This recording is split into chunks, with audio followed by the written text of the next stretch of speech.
हाय friends, मैं हूं Manav. Welcome to movie शूवी। क्या हाल चाल हैं? ये जो रिव्यू है स्पेसिफिकली आपके लिए है।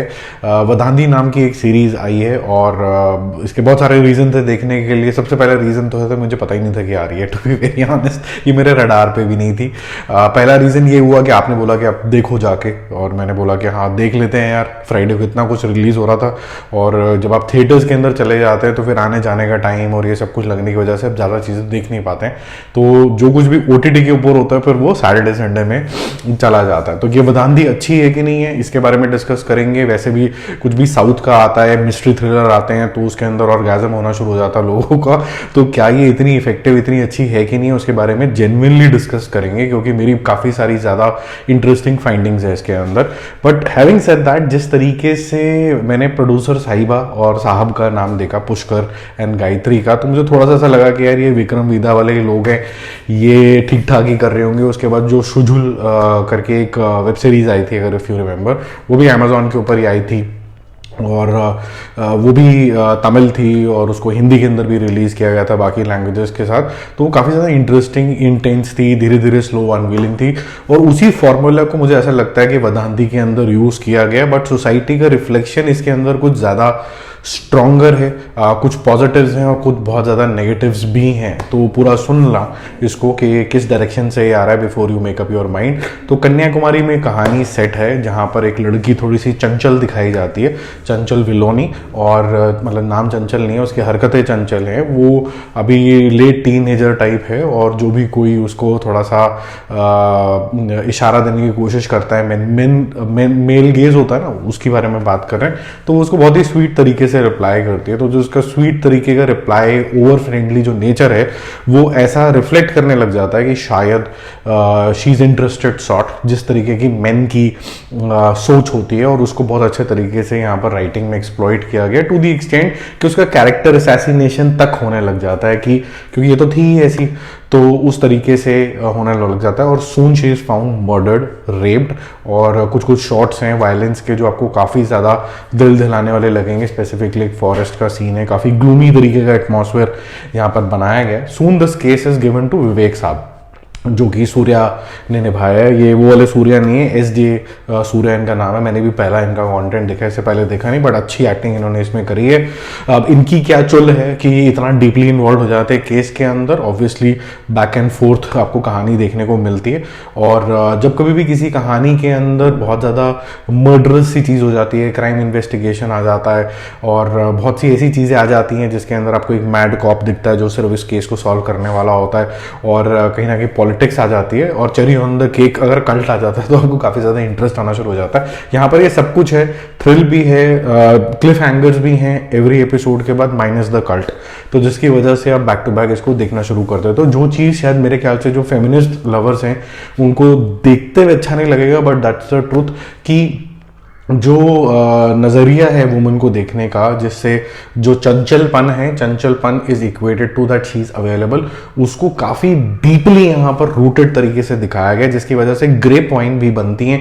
और ग्रे पॉइंट की वजह से जो डायरेक्शन ऑफ इन्वेस्टिगेशन है, कभी इस पे शक डालती है, कभी उस पे शक डालती है, और वो चीज़ काफ़ी अच्छे से यहाँ पर एक्सप्लॉइट करी गई है। मुझे नहीं पता लोगों ने सीरीज़ को कैसे एक्सप्लेन किया है, पर जो मुझे समझ में आया वो ये समझ में आया कि जो मेल गेज है, यानी कि बुरी नीयत से वुमन को देखना, दूसरा कि चंचलपन equal to I am available, को बहुत अच्छे तरीके से यहाँ एक्सप्लॉइट किया गया है। और पॉलिटिक्स तो ऑब्वियसली है ही है, ऊपर से जो हर सीरीज़ का आजकल पार्ट एंड पार्सल हो गया है, लेकिन उस पर सुधरने के लिए कोई राज़ी नहीं है, जो कि न्यूज़ चैनल्स का बैड बिहेवियर और कंक्लूजन, मीडिया ट्रायल, वो सब चीज़ें भी यहाँ पर आपको अच्छे से दिखेंगी।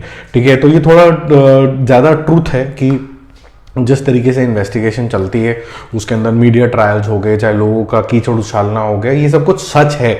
और इस सच के पीछे डार्क सच एक्चुअली में क्या है, वो जब तक अनवील होता है तब तक थोड़े से थक जरूर जाते हो, क्योंकि ये जो सीरीज है 8 एपिसोड, तब तक आप देखते हो आपको ऐसा लगता है कि यार बहुत सारे लोगों के ऊपर तो अपने ऐसे फालतू में शक डाल दिया सिर्फ केस को डाइवर्ट करने के लिए। पुलिस का इतनी बुद्धू है, और जो पुलिस की इन्वेस्टिगेशन है वो भी थोड़ी आपको कैजुअल लगने वाली है।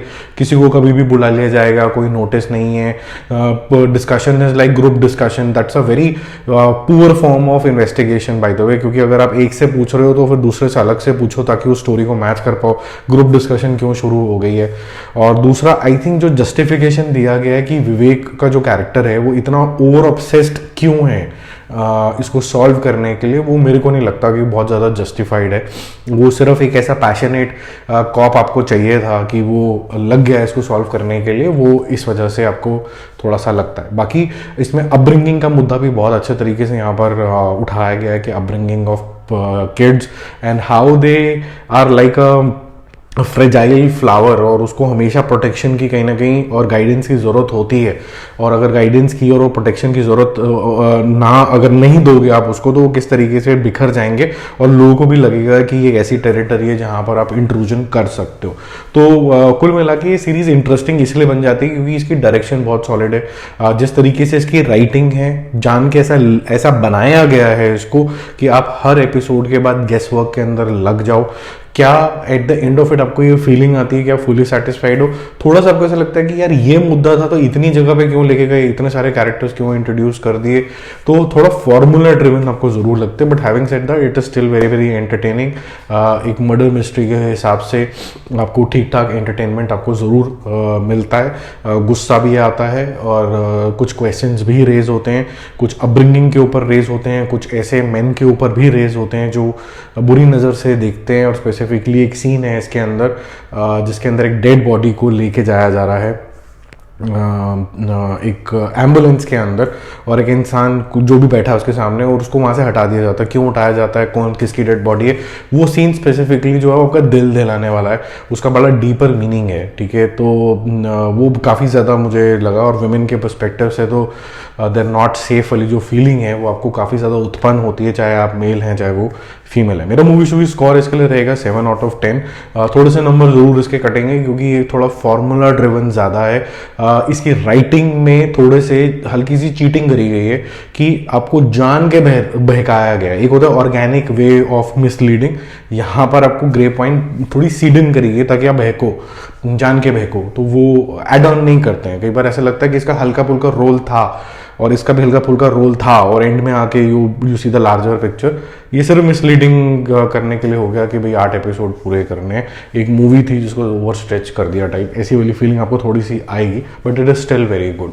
बाकी जल्दी मिलते हैं और रिव्यूज़ के साथ। Don't forget to subscribe the channel. Bye bye.